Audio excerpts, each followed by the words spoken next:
ओम सूर्याय नमः। सिंह राशि आपका इस चैनल पर स्वागत है। इससे पहले कि सिंह राशि में आपको कुछ कहूँ, आपको एक सच्ची घटना सुनानी चाहती हूँ। ये जो सच्ची घटना है ये है आगरा की। आगरा में एक व्यक्ति है और ये सच्ची में है और ये ज़्यादा पुरानी घटना भी नहीं है। और वह आगरा में जो व्यक्ति है वो सरकारी नौकरी में है और उसका स्वभाव ऐसा था कि वो भगवान को नहीं मानता था। और सरकारी नौकरी में वो है, कृषि विभाग में है और उसके 3 बच्चे हैं और तीनों के तीनों जो है वो सरकारी नौकरी में है। एक बेटा जो है वो रेलवे में क्लर्क है और दूसरा बेटा जो है किसी गवर्नमेंट डिपार्टमेंट में बड़ा हेड है और जो बेटी है वो गवर्नमेंट टीचर है और दामाद जो है वो बैंक में है। सरकारी नौकरी है सभी की। वो अपनी पत्नी को हमेशा से कहता था कि भगवान जो है वो कुछ नहीं है, भगवान वगैरह कुछ नहीं है। और हमेशा कहता था कि महात्मा बुद्ध जो है वो ही सब कुछ है और कोई भगवान नाम की कोई चीज़ ही नहीं है। हमेशा इस तरह की बातें करता रहता था। हालांकि उसके जो सारे रिश्तेदार थे, उसकी बेटी और बेटा बहू जो थे वो सारे अलग अलग रहते थे और वो जो था खुद इतनी अच्छी सैलरी लेता था और अपनी पत्नी के साथ रहता था। समय बीतता जाता है। वो व्यक्ति जो है वो रिटायर होने लगता है। रिटायरमेंट पे आपने जैसे बागबान मूवी देखी है वैसे ही सारे के सारे इकट्ठे होते हैं। सारे के सारे इकट्ठे होते हैं, खूब इन्जॉयमेंट चलता है। फिर उसको एकदम ऐसा लगता है कि ये सारे चले जाएंगे और मैं अकेला, मतलब हम अकेले रह जाएंगे पति पत्नी। तो फिर वो काफ़ी उदास हो जाता है, निराश हो जाता है कि एकदम उसको सीने में दर्द सा उठता है और उसके जो ब्रेन है, ब्रेन में भी स्ट्रोक हो जाता है। एकदम उसको ब्रेन हेमरेज हो जाता है और वो जो है वो गिर जाता है पीछे की ओर। तो उसके बाद उसको ना लेटाते हैं तो वो देखते हैं और जो डॉक्टर्स वगैरह के पास लेके जाते हैं, उसको हॉस्पिटल में लेके जाते हैं तो पता चलता है कि वो कोमा में चला गया है। वो व्यक्ति कोमा में चला जाता है। उसकी हालत इतनी ख़राब थी कि हॉस्पिटल वाले भी कहते हैं कि हम इसको ज़्यादा देर तक हॉस्पिटल में नहीं रख सकते, तुम घर में इसकी सेवा करो जब तक ये जिए। ज़्यादा देर तक इसकी जीने की उम्मीद नहीं है। मित्रों, उनके पास पैसे की तो कोई तंगी नहीं थी, कमी नहीं थी, क्योंकि वो सरकारी नौकरी में था, उसकी पेंशन अच्छी थी। तो इसी हिसाब से वो जो थे खुला उसकी सेवा कर सकते थे। उनकी बेटी जो थी वो पास में ही रहती थी, बेटे दूसरे शहर में रहते थे। बेटी जो थी वो उनकी पूरी सेवा करती है। बेटी जो होती है बहुत ज़्यादा धार्मिक होती है और वह जो है वो गुरु नानक देव जी को बहुत मानती है। एक दिन की बात है, वो जो उसके पिताजी थे वो एक दिन उनको इतना ज़्यादा पसीना आता है, पसीनों पसीन हो जाते हैं, पसीनों पसीन। उसकी माँ घबरा जाती है और घबरा कर बेटी को बुलाती है।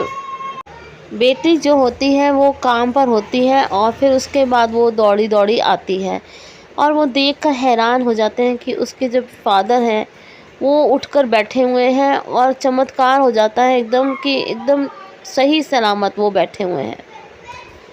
तो उसको पानी वगैरह देकर वो थोड़े टाइम बाद वो उनके जो फादर हैं वो बोलना शुरू कर देते हैं।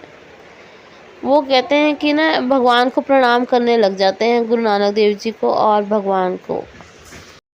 जब ये सब कुछ माँ बेटी देखती हैं तो वो बहुत ज़्यादा हैरान हो जाती हैं, क्योंकि उनके पिताजी खुद तो भगवान को मानते नहीं थे, औरों को भी कहते थे कि भगवान वगैरह कुछ नहीं होता, भगवान को नहीं मानना। तो वो कैसे प्रणाम कर रहे हैं, वो हैरान हो जाती हैं। फिर उसके पिताजी जो हैं वो उनको अपने पास बुलाते हैं और उन्हें सारी बात सुनाते हैं। वो कहते हैं कि मैं जब अभी कोमा में था तो मुझे एक बैल पे बैठा हुआ व्यक्ति लेने आया था। वो यमराज जी थे और वो मुझे लेने आए थे कि वो कहते चलो मेरे साथ चलो, तुम नारे जो है अच्छे कर्म ख़त्म हो चुके हैं, तुम चलो हमारे साथ, तुम भगवान को बिल्कुल नहीं मानते, चलो तुम्हें हम दिखाते हैं। कहते उसी समय गुरु नानक देव जी जो हैं वो उस तस्वीर में से निकले और गुरु नानक देव जी जो हैं वो भी बहुत ज़्यादा तेजवान थे और वहाँ पे यमराज जी भी बहुत ज़्यादा तेजवान थे। गुरु नानक देव जी जो है यमराज जी को नमस्कार प्रणाम करते हैं और उसके बाद कहते हैं, हे यम देवता, ये जो हैं हमारी भक्त उसके पिता हैं। इनकी बेटी जो है वो हमें बहुत मानती है और रोज़ प्रार्थना करती है कि मेरे पिताजी ठीक हो जाएं, मेरे पिताजी ठीक हो जाएं। आप इनके पापों को क्षमा करें, इनको नहीं पता, आप इनको माफ़ कर दें। तो यमराज जी कहते हैं कि ये व्यक्ति जो है ये भगवान को नहीं मानता, ये व्यक्ति जो है ये हमारा ही तेज बर्दाश्त नहीं कर पा रहा, इसकी आंखें नहीं खुल पा रही, तो ये उन ईश्वर का तेज कैसे बर्दाश्त कर सकता है। ये कहता है कि भगवान नाम की कोई चीज़ नहीं है, इसलिए हम जो है वो इसको क्षमा नहीं कर सकते। लेकिन गुरु नानक देव जी जो है वो कहते हैं कि प्लीज़ कृपा करके आप इन्हें माफ़ कर दीजिए। उसके बाद जो है यम देवता जो है वो कहते हैं कि हम इनको माफ़ कर सकते हैं, लेकिन अगर ये दोबारा भगवान का अपमान करेंगे तो हम सहन नहीं करेंगे। गुरु नानक देव जी कहते हैं कि ये ऐसा दोबारा नहीं करेंगे, भगवान का अपमान ये दोबारा नहीं करेंगे। उसके बाद यम देवता जो है वहाँ से चले जाते हैं और वो व्यक्ति जो है वो उसी समय बिल्कुल ठीक हो जाता है, बिल्कुल स्वस्थ हो जाता है। उस दिन के बाद से सिंह राशि उस व्यक्ति का जो जीवन है वो टोटली बदल जाता है। वो गुरु नानक देव जी की भी पूजा करता है और भगवान की भी पूजा करता है। घर वाले भी हैरान हो जाते हैं कि वो व्यक्ति इतना धार्मिक कैसे हो गया, और वो सारी बात बताता है कि अगर यम देवता जो हैं ये सब हैं तो हमारे स्वर्ग नरक भी हैं, और उसके बाद वो जो इंसान अपने टोटली जीवन को चेंज कर लेता है।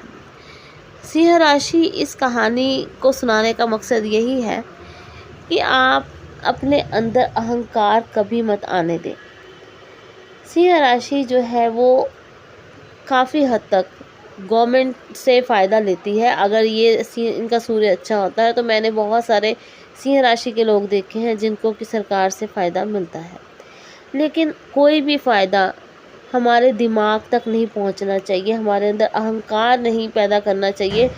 क्योंकि मैं खुद कह सकती हूँ कि मैंने खुद एक व्यक्ति को कहते सुना है कि मुझे जो मिला है मेरी मेहनत पर मिला है। ऐसे ही वो व्यक्ति कहता था कि हम लोगों को जो मिला है हमारी मेहनत पर मिला है। तो मैं आपको इसलिए बता रही हूँ कि आप अपने अंदर कभी भी अहंकार मत लेकर आएँ कि मेरी मेहनत पर मिला है। मेहनत तो बहुत लोग करते हैं, हर किसी को तो नहीं मिलता, इसलिए आप ये नहीं कह सकते कि हमें हमारी मेहनत पर मिला है। मेहनत तो बहुत ज़्यादा, मज़दूर भी बहुत ज़्यादा मेहनत करते हैं, हर कोई बहुत ज़्यादा मेहनत करता है। ये सब जो है कर्मों का खेल है। इंसान कर्म करते हैं, लेकिन इंसान को उसके कर्मों के हिसाब से ही सब कुछ मिलता है। इसलिए कभी भी अपने अंदर ये अहंकार मत आने देना कि भगवान नहीं है, भगवान है। आप खुद माने या ना माने, आप लोगों के विश्वास को बदलने की कोशिश मत करें कभी भी। जो बंदा जिस व्यक्ति को जिस चीज़ को मानता है वही उसके लिए ईश्वर होता है, जिस धर्म को मानता है वही उनके लिए ईश्वर होता है। इसलिए आप कभी भी अहंकार ना करें और कभी भी किसी पर अपनी इच्छा, अपनी सोच मत थोपें। उम्मीद करती हूँ कि ये जानकारी आपको यूज़फुल लगी होगी। अगर आपको ये जानकारी अच्छी लगी हो तो चैनल को सब्सक्राइब ज़रूर करें और कमेंट में जय श्री राम ज़रूर लिखें। धन्यवाद।